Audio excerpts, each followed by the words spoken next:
Now. On 105.9 FM and streaming worldwide on the WMAL app. O'Connor and Company. It is 8:06 here on O'Connor and Company. If you missed our first 3 hours, you're lost. But the good news is you can still subscribe to our podcast, and you'll have those hours delivered right to your inbox. So why don't you do that wherever you like your podcast? I'm Larry O'Connor alongside Mercedes Schlapp. Mercedes, we just had a beautiful preview of how CNN's going to conduct themselves in the debate this Thursday. Really, they're so fair. What are you talking about, Larry? Well, a Trump spokesperson was on the air this morning doing her job, promoting her president, making an argument, and CNN cut off her microphone, refused to let her make her point because they didn't like what she was saying. This is the network that's moderating the debate this Thursday. You'd think they'd be on their best behavior leading up to the debate, but no. We're going to share that audio with everybody so you can hear exactly what this debate is going to look like. That's coming up momentarily. But right now, we are joined by one of our favorite reporters. She's down in Texas covering so much going on in that state for the New York Post. She's Jennie Taer. And boy, your plate is so full, Jennie. Thanks for joining us. Thank you for having me.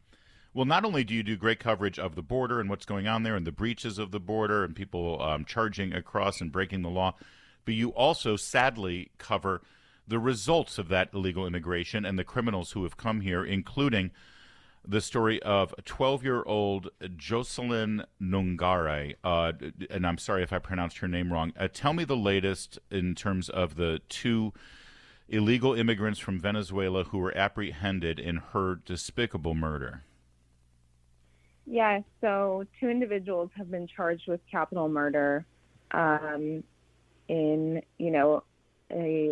accused of luring and strangling to death 12-year-old Jocelyn Nungare in Houston, and they threw her body allegedly into a creek here, which a local resident found. These two individuals came across our southern border very recently, one last month and one in March. They were both released into the United States by federal authorities, so they were, quote-unquote vetted.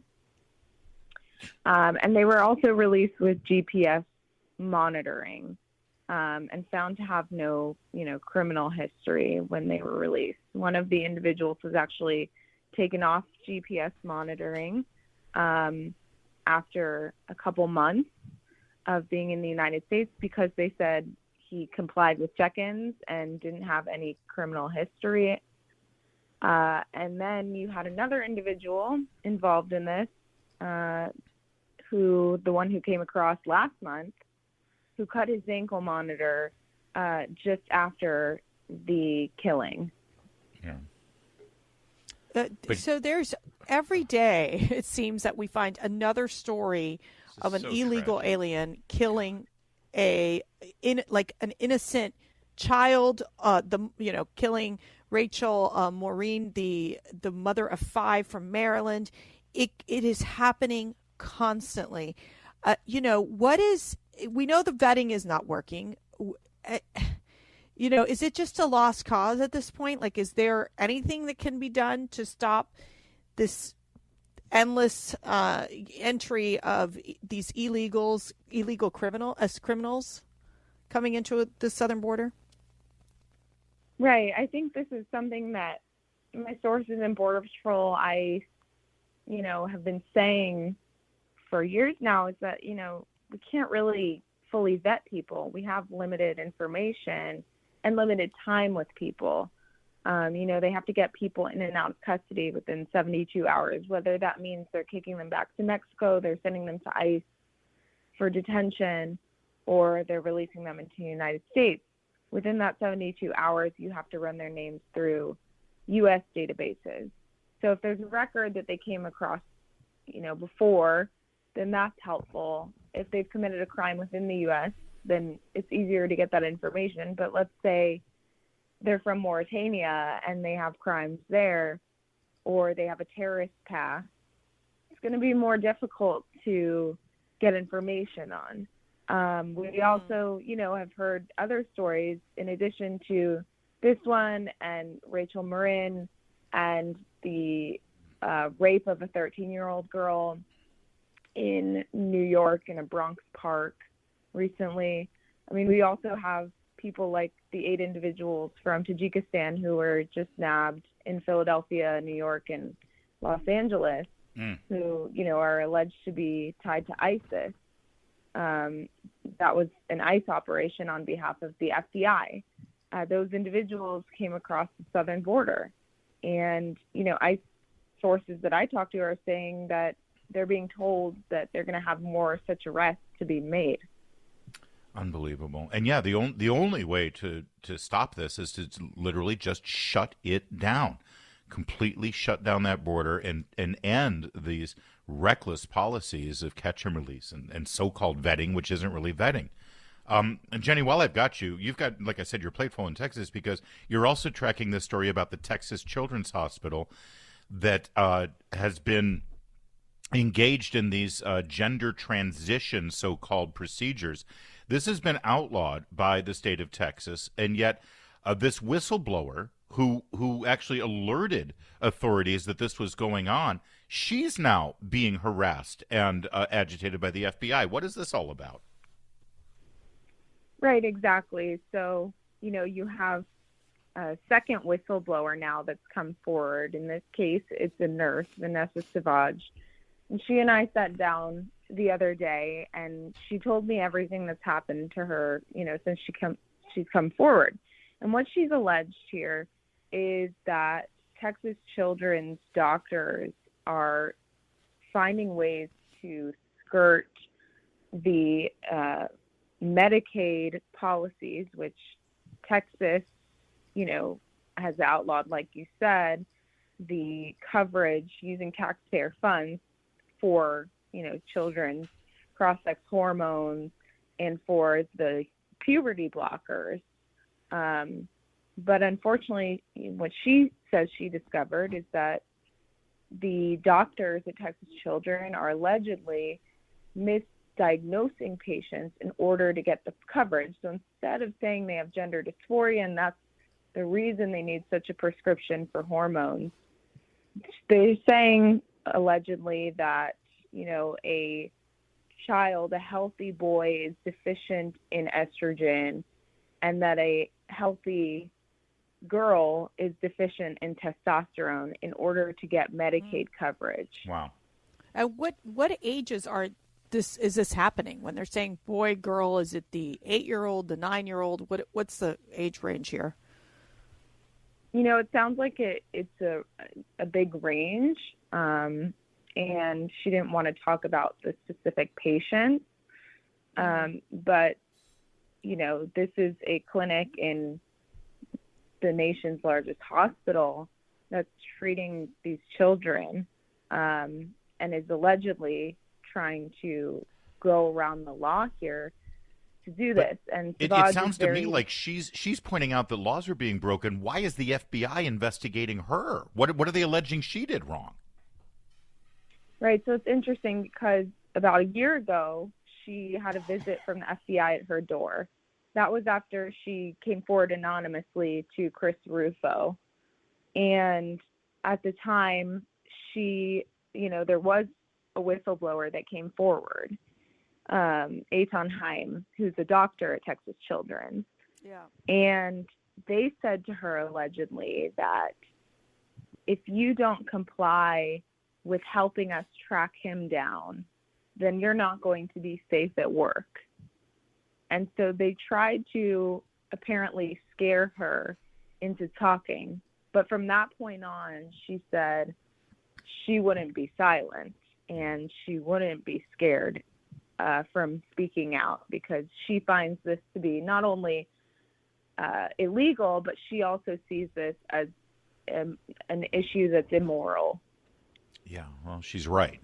Jennie Taer, we got to leave it there. But like I said, your plate is full. You're covering people from terrorist countries crossing the border, about a suspected murderer of Chinese descent who fled the country in L.A. and then tried to cross again in Texas. And, of course, the horrific murder of this young 12-year-old girl at the hands of Venezuelan criminals. And now this Texas Children's Hospital story. You are killing it, Jennie, and thank you for joining us to give us updates on all of those New York Post stories. Thank you. It is 8:15 WMA. Making sense of the news. Live From the Home Paramount Pest Control Studios. Home Paramount, the leader in pest control since 1939. WMAL, making sense of the headlines because common sense isn't so common. Download the WMAL app to stream us for free. Well, you remember Donald Trump's rally in the Bronx, Mercedes? Yes. It was huge. Epic. Thousands of people there, an amazing scene. Well, not to be outdone, AOC Bernie Sanders came to the Bronx this weekend to rally for Jamaal Bowman, the Democrat who is under siege. Tomorrow's primary in New York could very well see the end of Jamaal Bowman as the representative of that district that covers Yonkers and the Bronx. He, of course, is the guy who pulled the fire alarm. I remember. He's been questioning the validity of the rapes at the hands of terrorists against Israeli women. He's now tried to walk that back. And listen to him on the stage at this rally yesterday. This is outrageous. You know, they always like to try to make fun of Republican congressmen. You know, poor Congressman Santos was drummed out of the House. You know, listen, he was like a bit of a character, right? Yeah, but now we're with what, a one-seat majority. We did Republicans did a really good job with that. Oh, it's terrible. And you know, and they said George Santos was, you know, not fit to be a congressman. Well, listen to this guy yesterday in the Bronx. This is a sitting congressman. Listen. We're not going to show in APAC the power of South Bronx. People ask me why I got a foul mouth. What am I supposed to do? You coming after me. You coming after my family. You coming after my children. I'm not supposed to fight back. I'm not supposed to fight back. We're going to show them who we are. This was disgusting. And he went on, F this, F that. He was a cross between, you know, a rapper and some guy who was just arrested for Grand Theft Auto in New York. He certainly didn't come across as a congressman. Hey, by the way, this guy used to be a principal of a school. AOC was there, too. She was screaming at Tyre. She kept saying, are you ready to fight? We're going to take back power. What do you mean take back power? You're in power, lady. Here's the best part of it, though. AOC, Bernie Sanders, Jamaal Bowman in the Bronx, big blue district. Somebody took a picture from the backside of this rally, not the made for the television cameras part on the stage, but from behind, from the stage looking out at the crowd. Right. Mercedes, there were like 50 people there. This is, well, that's better. Larry, that's better than a Joe Biden rally. It's definitely better than a Biden rally. But I'm wondering if AOC and Bowman, if Congressman Bowman, do you think they're taking the same drugs as Joe Biden? Like maybe they did that whole concoction, you know, like Joe Biden's taking right now. So maybe this is just previewing Joe Biden on the debate stage. That's they did seem hyped up on something for sure. Hyped up. To the handful of people they were talking to. Literally, there were like 3 rows of people that they were screaming at, but they acted like they were talking to Madison Square Garden. And half of those people were probably reporters. And if you look at the picture, or the video, we'll try to tweet this out on the WMAL account if you want to look at it. You can see that there's the 3 rows of people, mostly reporters. Mm-hmm. Then there's this big expanse of grass. And then at the back of that expanse of grass, there's like barricades set up. So in other words, they were expecting to fill that big expanse of grass up to the barricades, but nobody showed up, Mercedes. They're going to blame it on climate change because it was too hot in New York. There you go. You're probably They'll be like, right. It's so hot that the people didn't come out to rally for Congressman Bowman. Yeah. But he'll figure out a way to win because this is how it works, right? That's right. No, it's 100% how it works. He's such an anti-Semite.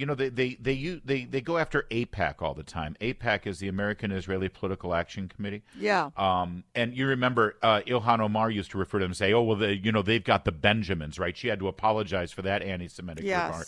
Yeah. Well, listen to this one now. This is Jamaal Bowman. He said, "We're going to show effing AIPAC the power of the effing South Bronx." AOC said, we're going to take it to AIPAC. That's a euphemism for Jewish people. That's what they mean when they say that. These are rabid, bloodthirsty, Hamas-supporting anti-Semites, and they are the power base of the Democrat Party. And AIPAC, they've launched a $14 million campaign to defeat Bowman, which is actually the most any interest group has ever spent on a single House race. So it is Senator Bernie Sanders endorses Bowman, telling the audience they must vote, quote, against the oligarchy.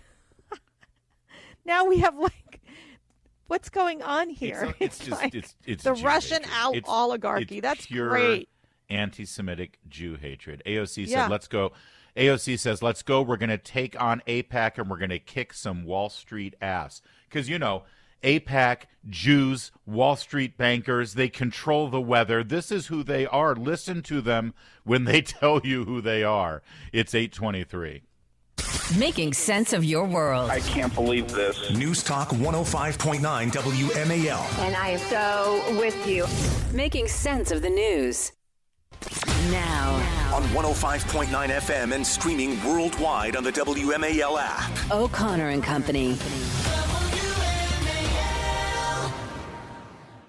I feel like this is probably what's going on over this week at Camp David. He's going to be at Camp David for a full week before the debate.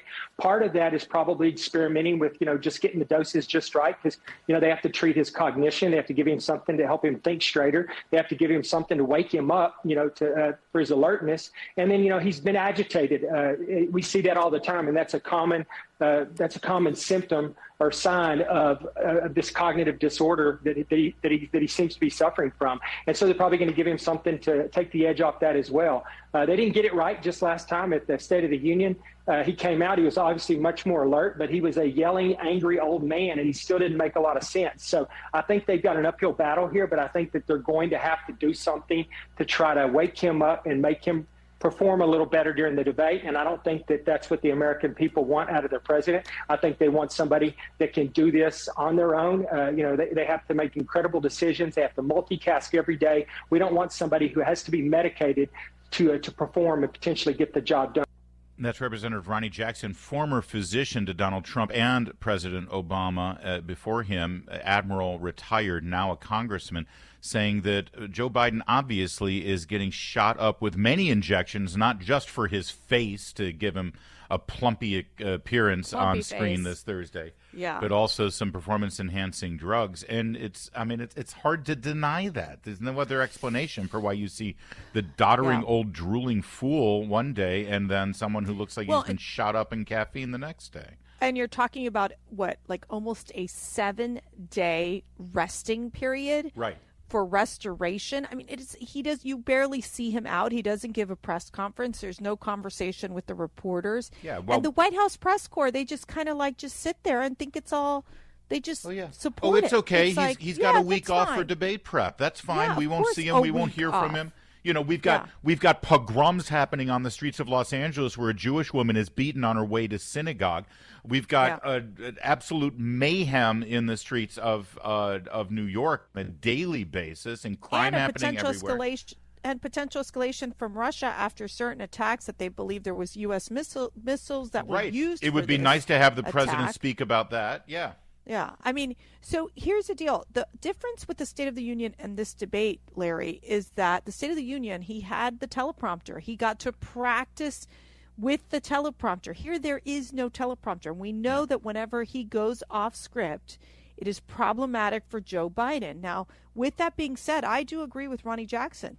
They should literally have some sort of, drug testing capability where you figure out who's on what. And I think that it's important to understand if there's chemically altering drugs, performance enhancing drugs that could literally impact the performance. Yeah. Why wouldn't, if Team Biden is clean and why wouldn't they agree to a drug test? It doesn't make any sense. Well, here's the deal. It's like sports, right? It's like, they forbid performance enhancing drugs. It should be the same. I don't know, when you're running for president. You would think. Don't you think? You would think. But that's okay because, he doesn't even need all that. He doesn't need the teleprompter, as you point out, from State of the Union. And he doesn't even need the performance-enhancing drugs because he's got the ace in the hole. He's got the perfect secret weapon that's not so secret. He's got CNN. Yep. This network is hosting the debate. Let's get to the moderators in a moment. Here's what happened this morning. Just an hour ago, the Trump spokeswoman was on, and she wanted to make the point about the debate. They're doing a preview of the debate, and she wanted to say, you could barely hear her, listen to how they try to cut her off and eventually do cut her off. But she said, listen, all you got to do is Google Jake Tapper comparing Trump to Hitler for the last several years, and you see exactly what the moderators are going to be like. Watch how CNN handled that. Listen. It takes someone 5 minutes to Google Jake Tapper, Donald Trump, to see that Jake Tapper has consistently, we're going to stop this interview if you're going to keep attacking my colleagues. Adolf Hitler. Ma'am, I'm going to stop this interview if you continue to attack my colleagues. I would like to talk about Joe Biden and Donald Trump, who you work for. Yes. If you are here to speak on his behalf, I am willing to have this conversation. I am stating facts that your colleagues have stated in the past. Okay, now, I'm sorry, guys. debate, we're going to come back out to the panel. Caroline, thank you very much for your time. You are welcome to come back at any point. She is welcome to come back and speak about Donald Trump, and Donald Trump will have equal time to Joe Biden when they both join us now at later this week in Atlanta for this Isn't debate. that amazing? That's Casey Hunt, by the way. Casey Hunt. Yeah, Casey Hunt, almost like she was almost having like an emotional breakdown because God forbid you can't talk about Jake Tapper. Oops, That's it's come on. Doesn't this make CNN weak, though? I mean, 100%. It's such a weak move by them. It makes me think, Larry, that Donald Trump, maybe, what he has up his sleeve is he might go after Jake Tapper to say, oh, wait, buddy. You went after me and compared me to Adolf Hitler. This is not a very fair debate. Like, just be prepared. That could possibly happen. Listen to this. Cut 20 here, and you can see exactly what the Trump spokeswoman was talking about there. The dehumanizing rhetoric of Adolf Hitler is once again alive and well on a national political stage. This time, of course, in the United States. This time given life by former president and current Republican presidential frontrunner Donald Trump. Let's recognize this comment for what it is, a long-standing anti-Semitic trope that the true allegiance for Jews is to their religion rather than their country. It was used in Nazi Germany to justify the arrests, persecutions, and mass killings, attempted extermination of the Jewish people. And Trump has been pushing this trope for years. That's your moderators. And all the spokesperson was trying to do was to point out to the CNN audience exactly what Tapper and Bash have done over the years, comparing Donald Trump to Adolf Hitler. By the way, meanwhile, we have a president right now and in the White House who is keeping his mouth shut while Jews are being beaten on the streets in Los Angeles. That's right. By pro-Hamas terror groups. And he's terrified to say anything about that. But no. Trump is Hitler because he says mean words that we equate to Hitler. These are the people moderating the debate. Those are the people moderators who have said Trump is like Hitler-like. They've also insane. Repeated the Russian collusion hoax. Yes. They've also repeated they've never apologized for that. Okay, are you kidding? They won awards for it. Yeah. They've consistently repeated the very fine people on both sides lie and hoax. Oh, yes. They go on. They repeated the Hunter Biden's laptop is Russian disinformation hoax. Mm-hmm. Those are your moderators, and all this spokesperson wanted to do was point it out to the CNN audience, and Casey Hunt refused to allow it be heard, which tells me if CNN were smart, they'd say, bring it on. We're willing to debate anything here. Bring it on. We are the network of open ideas and open thought. That's why we're hosting this debate, because we would never try to silence anybody we disagreed with. And what did they do? They literally silenced somebody. Yep. Because it's the cardinal sin. Don't criticize my colleague. Are you kidding me? Yeah. Oh, by the way, don't criticize my colleagues until they're not my colleagues anymore. And then if it's Andrew Cuomo and Don Lemon who are no longer my colleagues, then we can rip them to shreds in the media. So they're protected as long as they're my colleagues, but we will destroy them the second they no longer work here. They're hypocritical entertainment industry sycophants is all they are, and they're protecting their little fiefdom that is crumbling before our eyes. CNN. What how a do you disaster. really feel, Larry? Really tell us how you really feel. Despise those people. It's 8:45 WMAL, but you know what? I'm a happy warrior. You're such a happy warrior. And we welcome we'd love to have Jake on the program, by the way, to discuss this. We won't cut off his mic because he promised the same thing. 8:45 WMAL traffic and weather. That's why the one thing Joe Biden said, okay, we're going to do the debate, but I want to make sure we have a mic that can get cut off. And they're like, oh, you betcha. We do that all the time. Well, they cut off Caroline Leavitt's mic today. Are you That's kidding? For darn We're sure. cutting everybody's mic off. That's what we do. Yeah, exactly. That's what the C in CNN stands for. Cut off the mic. Cut off the mic. Here's JP. I think it's fair to say this is the gayest White House in history, and they'd be proud to embrace that at a time when Joe Biden claims that he's a healer and a unifier and trying to bring harmony to our nation and heal our broken wounds.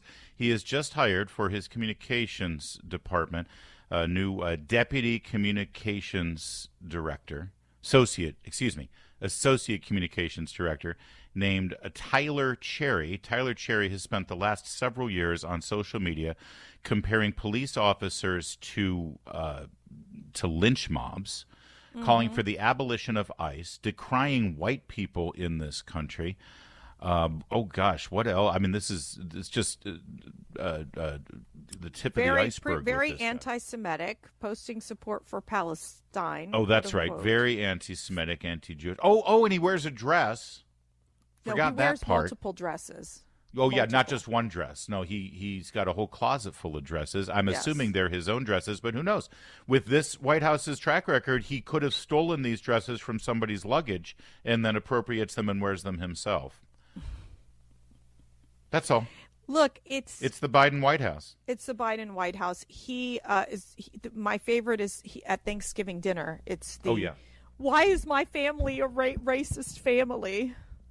Right, but he was proud and celebrating the fact that he had just ruined everybody's Thanksgiving by picking fights with his family. He ruined everybody's Thanksgiving. Which is exactly what the Biden White House is doing to us.